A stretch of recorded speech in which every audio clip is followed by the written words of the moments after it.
అద్వానీ ఇప్పుడు ఇండస్ట్రీలో iron leg అయి కూర్చుంది. ఒకటి కాదు రెండు కాదు ఏకంగా సినిమాలు బొక్కబోర్లా పడ్డాయి. మరి దీంతో ఈ అమ్మడిని క్యాస్ట్ చేయాలంటేనే భయపడిపోతున్నారట ఇండస్ట్రీ జనాలు. మరి చేతిలో ఉన్న ఈ సినిమాలైనా సక్సెస్ నిస్తాయా లేక ఎప్పటిలాగే కళ్ళు తేలేస్తాయా?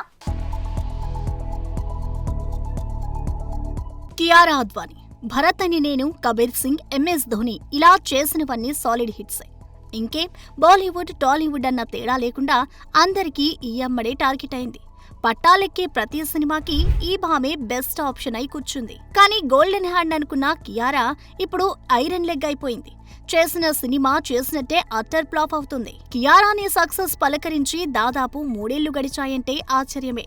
అవును, చివరిగా 2022లో భూల్ భూలయ్యా 2తో హిట్ కొట్టిన ఈ అమ్మడు ఆ తర్వాత చేసిన కామెడీ ఎంటర్టైనర్ జంగ్ జంగ్ జియే, విక్కీ కౌశల్, గోవిందా మేరా నామ్, సత్యప్రేమ్ కి కథ ఇలా ఏ సినిమా కూడా ఈ బ్యూటీకి హిట్ ఇవ్వలేకపోయాయి. ఇక బాలీవుడ్ అటుంచితే అప్పుడెప్పుడో వినయ విధేయ రామాతో డిజాస్టర్ ఇచ్చిన మరోసారి గేమ్ చేంజర్ కోసం జతకట్టాడు చెర్రీ. కానీ ఈ సినిమా అంతకు మించి అన్నట్టు అట్టర్ ఫ్లాప్ అయి కూర్చుంది.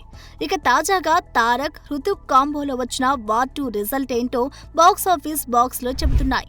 ఇక ఇందులో కియారా చేసిన పర్ఫార్మెన్స్, ఫైట్లు, ఎమోషనల్ సీన్లు అన్నీ మర్చిపోయి బికినీ షాట్ నే ఫ్యాన్స్ రివైవ్ చేసుకుంటున్నారంటే క్యారెక్టర్ ఎంత తేలిపోయిందో తెలుస్తోంది. చూడాలి మరి కేజీఎఫ్ స్టార్ యష్ తో చేస్తున్న టాక్సిక్ అయిన ఈ అమ్మడిని సక్సెస్ ట్రాక్ లోకి తెస్తుందా?